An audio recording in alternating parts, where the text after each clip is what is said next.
This is Reality Dispatch, written by Jim Mintz.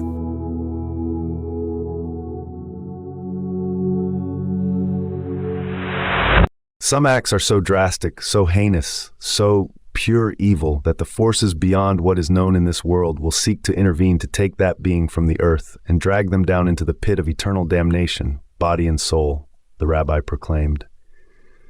Jeremiah exited the service and waited on the steps of the synagogue for the teacher. At 15 minutes, he emerged for a lunch date with friends. It was a Tuesday. Jeremiah seized the opportunity. "Rabbi," he said. "Jeremiah," replied the rabbi. "Your words in today's sermon, Jeremiah couldn't finish. He was overwhelmed. "What is it, my son?" asked the rabbi. "Rabbi, is it true that a force from beyond could, interfere with the earth's work and take someone's body and soul?" the rabbi asked. "Yes." "Well, do you believe it?" "I do. I believe it too, my child, for it would not be written if it were not for us to know. That is the beauty of our faith, that we follow that which has been passed down onto us." The rabbi patted his subject on the shoulder and turned to walk down the stairs.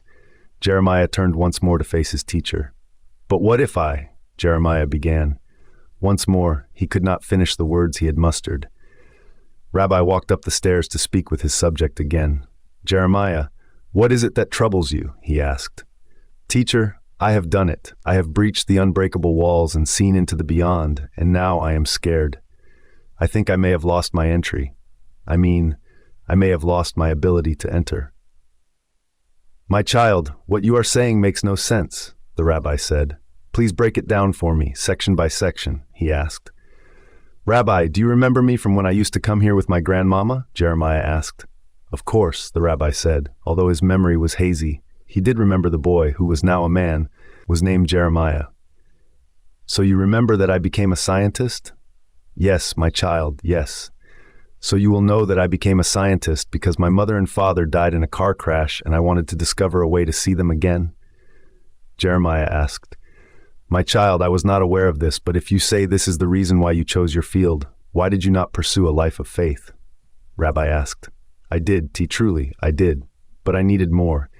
I needed knowledge, not faith. I needed to know where they were, where my mother and father were, that everything was okay. I needed to know that they were safe," he said.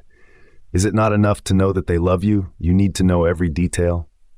Rabbi asked. "Please, Rabbi, just listen to me. We are beyond such questions now. I am telling you, I have invented a technology that can unscramble the walls that the divine has put in place. I can see into the afterlife, and I have seen my parents. And now I am afraid that all the work I have done, 17 years of research, now I have wasted my time chasing these answers because I have seen what awaits us, and I know now that I am no longer worthy. I went against God's wishes, but there is no turning back. The walls have been breached, and it is all my fault." Jeremiah began to weep. "My child, how do you know that what you have witnessed is the afterlife? It could all be a trick." The rabbi said. "My mother and father were there, Rabbi. It's heaven. It has to be," he screamed through tears. The rabbi rubbed his shoulder again for comfort, but was conscious of the time. The rabbi had formed an opinion that what he was dealing with was unsound and not reasonable. "Tell me, Jeremiah, if your mother and father are able to be seen again, to be heard again, then where are they, my son? Tell me. I want to help you, but first I must see what it is you are fussing over," the rabbi said, humoring him. A piercing whisper echoed through his ears as he said this. It was eerie, sending a shiver up his spine. If he concentrated, he could make out the message behind the echo. "Save him," came one voice. "Save our boy," came the other. "He has breached the wall of the afterlife and must be saved," said the first voice. Rabbi looked to Jeremiah, whose face was in his hands. "You hear them, don't you, teacher?" he asked. "I hear them, my son," he said. "So I must do something," Jeremiah said. "I must close the portal somehow. I must forget that which I have breached. I need help, Rabbi. Help me to undo what is done, or else I will be damned. I have invited otherworldly beings to take me away body and soul, just as you preached," he said as he began to wail. Jeremiah dropped to the floor in a heap of sorrow. Rabbi knelt down beside him and kept a hand on his shoulder. "Once you have knocked on that which should not be knocked on, you put your soul at risk, Jeremiah. This is true. You have created a pathway for communication with the other side, an act that humankind has attempted since the dawn of our species. You have answered all questions and eliminated the need for faith. Your actions will have repercussions for eternity and put into question the very need for our existence. No longer is life a test. It is now a surveillance tool that allows us to check the status of our application in the aftermath. You have undone century-old institutions with your actions, the rabbi said. Teacher, what will happen to me? Said Jeremiah. That I do not know, but you can probably find out the answer yourself, he replied. I must think about this. I must pray on this. I must meditate on this, the rabbi said as he stood up and left.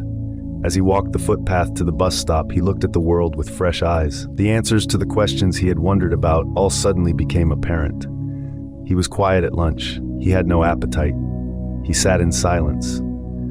But we've always known that was our job, to know, said Father Emilio. They broke bread once a month on the second Tuesday. But what good is faith if there is no mystery? The rabbi replied.